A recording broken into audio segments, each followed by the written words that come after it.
तो आज का जो टॉपिक है आपके बीच में रखने जा रहा, जो कि अपने आप में बहुत ज़्यादा सेंसिटिव, बहुत ज़्यादा गंभीर और जिसके बारे में सोचना मैं समझता हूँ ज़रूरी है, वो है ये वाला, मसीह सताव को चुपचाप सहें या उसका सामना करें। जी, इस विषय पे या इस टॉपिक पे वीडियो नंबर 15 आपके लिए आ रही है। जितने पास्टर्स हैं और जितने विश्वासी हैं देश और विदेश में, खास करके गांव में जहां पर सताव बहुत ज्यादा है। दोस्तों, वर्तमान जो सरकार है उन्हें हम ब्लेस करते हैं। वर्तमान जो सरकार के कैबिनेट्स हैं, मंत्रीगण हैं, उन्हें हम ब्लेस करते हैं। मेरे मुंह से इन लोगों के लिए, जितने भी सरकार के पद पर बैठे हैं, सत्ता पर बैठे हैं, उन सबको डैनियल राज प्रभु यीशु के नाम में उन्हें आशीष देता है, ब्लेस करता है। क्योंकि बाइबल हमको यही सिखाती है कि जो पद पर बैठे हैं उनके लिए प्रार्थना करो, तो मैं उन्हें ब्लेस कहता हूं। उनके जितने कार्य हैं उन सबको ब्लेस करता हूं ना। ध्यान दीजिएगा, ये जो शब्द आप देख रहे हैं, क्या मसीह सताव, जब आपके ऊपर आता है तो क्या आपको चुप रहना है या फिर सामना करना है? इसका सीधा जवाब, वचन तो रखूंगा, इसका सीधा जवाब है जी हां, हमें चुप रहना है। हमें किसी प्रकार का कोई नारा, किसी भी व्यक्ति विशेष को, उसका शब्द को, यानी कि उसके नाम के शब्द को लेकर उसको ऐसा नहीं कहना है मुर्दाबाद, बल्कि हमको वचन कहता है उन्हें ब्लेस करो, उन्हें आशीष दो।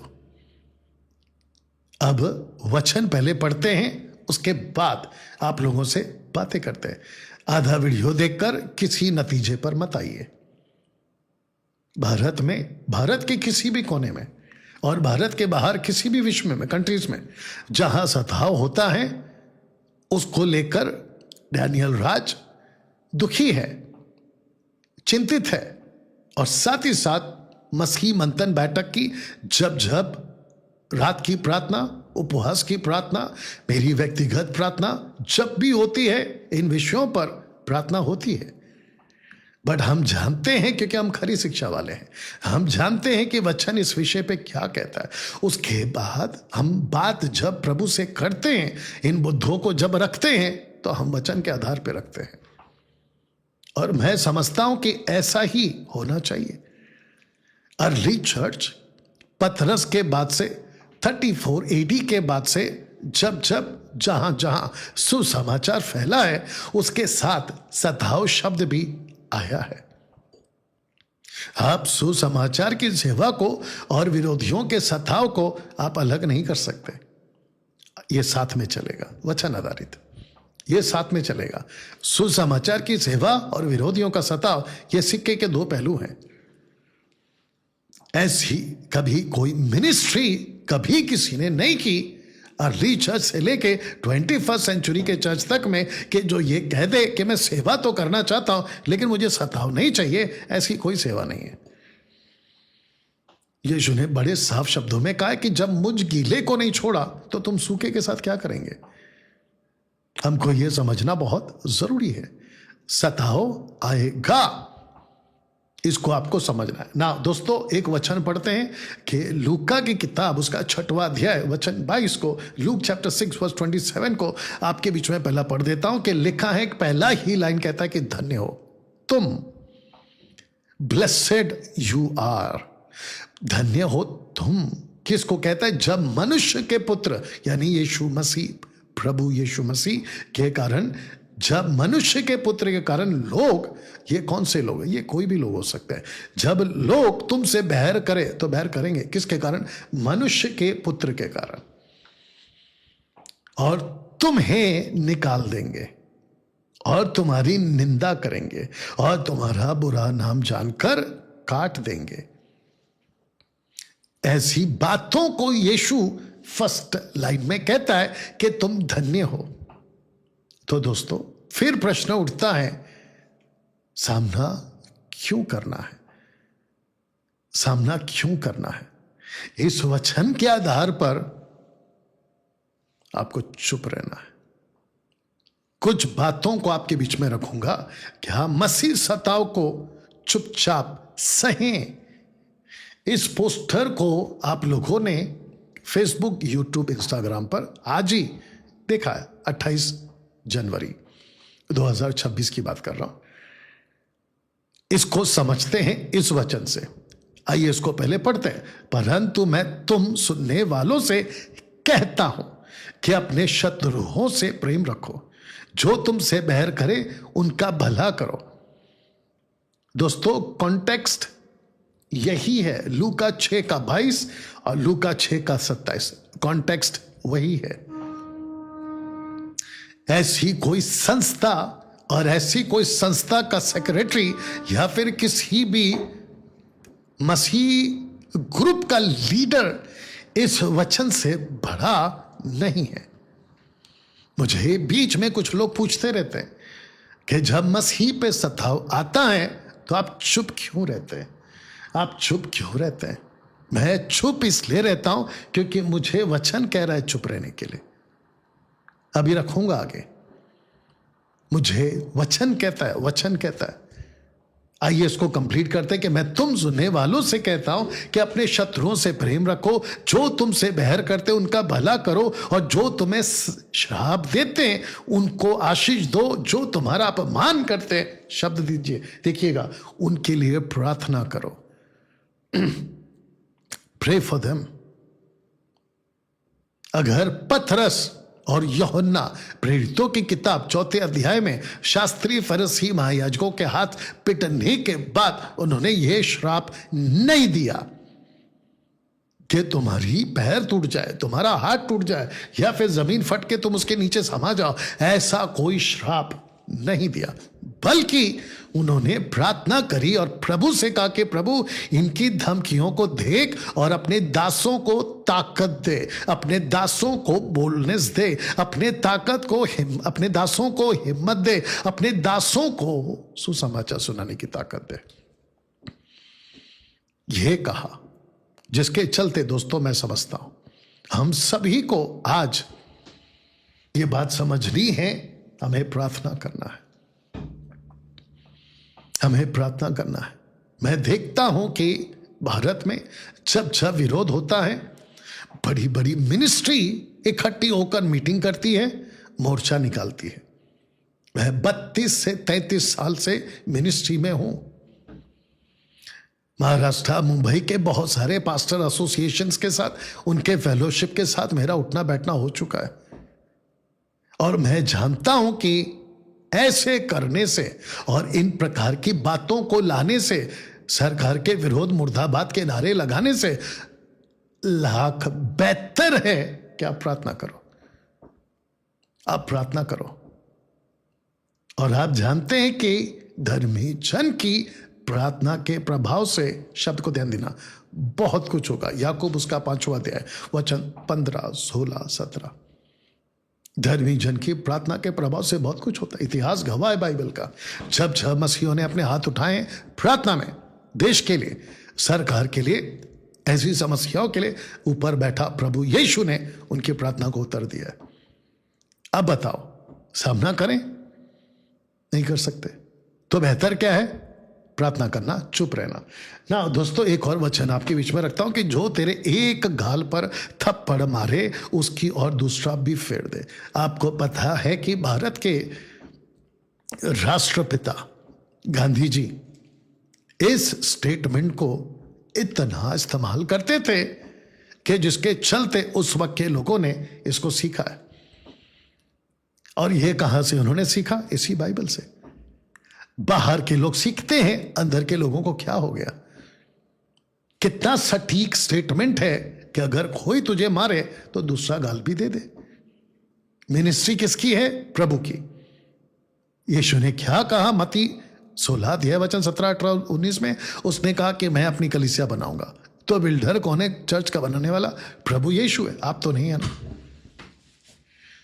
तो फिर आप अपने हाथ में पूरा का पूरा सिस्टम का अधिकार लेके आप चर्च को कैसे चला सकते हैं और प्रभु के खिलाफ।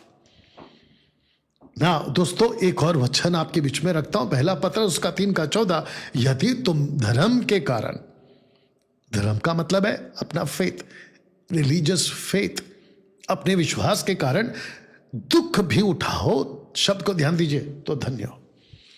पतरस ने कहां से सीखा यह लाइन कि तुम धन्य हो? यीशु के स्टेटमेंट से, यीशु के स्टेटमेंट से धन्य हो। तो उसको पता था, कम से कम 30 से 40 साल बाद उसको पता चल चुका था, लगभग 40 बोलूंगा, उसको पता चल चुका था कि मसीह पर जब सताव आता है तो यह धन्यता की बात है। और लिखा है, पर उनको डराने से मत डरो और ना घबराओ। किसी के डराने से मत डरो और ना घबराओ। इसका मतलब है कि जब धर्म के कारण दुख भी आए या उठाओ तो धन्य हो, पर उनके डराने से, किसके डराने से? जो आपको दुख देते हैं, जो आपको सताते हैं, उनके डराने से मत डरो। मैं भी यही कह रहा हूं, पतरस ने भी वही कहा है, क्योंकि जब वो नीचे खड़ा होकर प्रार्थना कर रहा था तो धरती पे भूकंप आ गया उसकी प्रार्थना करते करते। एक्ट चैप्टर 4 वर्स 26 ऑनवर्ड्स, अगर मैं गलत नहीं हूं। बताइए, तो आपको हिम्मत तो नहीं हारनी है, आपको ना ही डरना है और ना ही घबराना है। इतिहास गवाह है कि जब जब मसीहों पर अत्याचार हुआ है, घटी नहीं हुए, माफी चाहूंगा, घटी नहीं हुई है, बल्कि बढ़ोतरी हुई है कलीसिया की। और यह सिस्टम है, और आप सिस्टम के बाहर जाकर आप कैसे कर सकते हैं? एग्जाम्पल दे देता हूं छोटा सा, आपको बता दूं, अगर पौलुस एक्ट चैप्टर 8 में स्टीफन की मृत्यु पर और सबको मार मार कर जेल खाने में डाल रहा था, अगर आज की तरह उस वक्त के सेवक होते तो मोर्चा निकालते, उस सरकार के विरोध में मोर्चा निकालते, पौलुस के खिलाफ मोर्चा निकालते, पौलुस को मुर्दाबाद कहते। लेकिन कलीसिया चुप थी, और कलीसिया ने एक ही चीज किया, और कलीसिया प्रार्थना कर रही थी। अर्ली चर्च यही कर रही थी। उन्होंने कोई मोर्चा नहीं निकाला, उन्होंने कोई झंडे नहीं लहराए संस्था के, बल्कि उन्होंने प्रार्थना की, और प्रभु ने उनकी प्रार्थना को सुना। बल्कि प्रभु खुद नीचे आए, प्रभु यीशु खुद नीचे आए, और पौलुस की आंखों को तो पहला अंधा कर दिया, क्योंकि जिस चीज को वो देख रहा था उसको ना देख, अब तुझे मैं अलग चीज देता हूं, और रोशनी दिखाई उसको। दोस्तों, आपको समझना होगा, पहला पत्र 4:14 पढ़ते हैं, फिर यदि मसीह के नाम के लिए तुम्हारी निंदा की जाती है तो धन्य हो। यह दूसरी बार आ गया, क्योंकि महिमा का आत्मा, मतलब परमेश्वर का आत्मा, पवित्र आत्मा तुम पर छाया करता है। बताइए, अब इससे बड़ी बात और क्या हो सकती है? इससे बड़ी बात, ये वाली जो बात रख रहा हूं, इससे बढ़कर और क्या हो सकता है, बजाय ये कि तुम सड़कों पे निकल के मोर्चे निकालो। या मिनिस्ट्री डैनियल राज की पूरे भारत और विश्व में, यू अंडरस्टैंड, सताव का सामना हम भी कर रहे हैं, विरोध हम भी देख रहे हैं, कलीसिया का बंद होना, हाउसेज का बंद होना मैं भी देख रहा हूं, या हमने भी फेस किया है। लेकिन हमने अपने लोगों को एक ही चीज कहा, चुपचाप प्रार्थना करो, विरोध मत करो। जीसस ने खुद कहा, यहां से निकाले तो वहां चले जाना, यहां से भगाए तो वहां भाग जाना, इधर से निकाल दे तो उधर चले जाना। बोला है कि नहीं बोला है? तो फिर चुप रहना होगा। दोस्तों, आपको बता दूं कि टोटल 3 तरह का सताव एक विश्वासी सहता है ताउम्र। अगर आपने नहीं सुना तो रिपीट कर दूं, ताउम्र मतलब पूरी जिंदगी। एक बाहर का सताव जो विरोधी लोग करते हैं, दूसरा अंदर का सताव जो आपस में कल्ट टीचिंग वाले करते हैं, और तीसरा शारीरिक, शरीर का सताव या शारीरिक सताव। पौल कहता है, मैं प्रतिदिन खुद को मारता कूटता, 1 कुरिन्थियों 9:27, प्रतिदिन खुद को मारता कूटता, वश में लाता हूं शरीर को। गलातियों 5:17-18 क्या कहता है? आत्मा शरीर के विरोध में, शरीर आत्मा के विरोध में लड़ाई है। तो ऐसे 3 तरह का युद्ध, सताव आप ताउम्र झेलते हैं, करते हैं। तो फिर करो ना, सहो सहो, और प्रभु को कहो कि प्रभु, युद्ध तेरा है, लड़ाई तेरी है, मिनिस्ट्री तेरी है, तू लड़। और इतिहास गवाह है, जब जब प्रभु लड़ा है अपने सेवक के लिए या अपनी कलीसिया के लिए, विजयी उसकी हुई है, सेवक की हुई है, और सेवा की हुई है। दोस्तों, इसी पोस्टर के साथ आज की जो बातें हैं आपके बीच में समाप्त करूंगा। माफी चाहता हूं ये वाला। क्या मसीह सताव को चुपचाप सहें? क्वेश्चन है तो आंसर है जी हां। ये वीडियो जहां जहां वायरल कर सकते हैं कृपया करके जरूर करें, लोगों को एजुकेट करें और प्रार्थना पर और प्रभु पे भरोसा रखें। जो वचन आपके बीच में रखे हैं उसके आधार पर कह रहा हूं, बाकी आपकी मर्जी, क्योंकि न्याय मुझे आपको एक दूसरे को नहीं देना है, हम सबको अपना न्याय प्रभु को देना है। चलिए मिलते हैं अगले वीडियो के साथ में। फिर वापस कहता हूं, खूब शेयर करें, सब्सक्राइब करें, बेल आइकन प्रेस करें, फॉलो करें। और अगर ऐसी वीडियोस आपकी मिनिस्ट्री, आपकी सेवा, आपकी उन्नति कर रही है, आपको प्रभु में मजबूत कर रही है, तो आप लोग जो है फाइनेंशियली सपोर्ट के तौर पे, मंथली सपोर्टर के तौर पे आप आकर आ सकते हैं MMB ऑफिस में कॉल करके। मिलते हैं अगले वीडियो के साथ में, तब तक प्रभु आपको आशीष दे। God bless.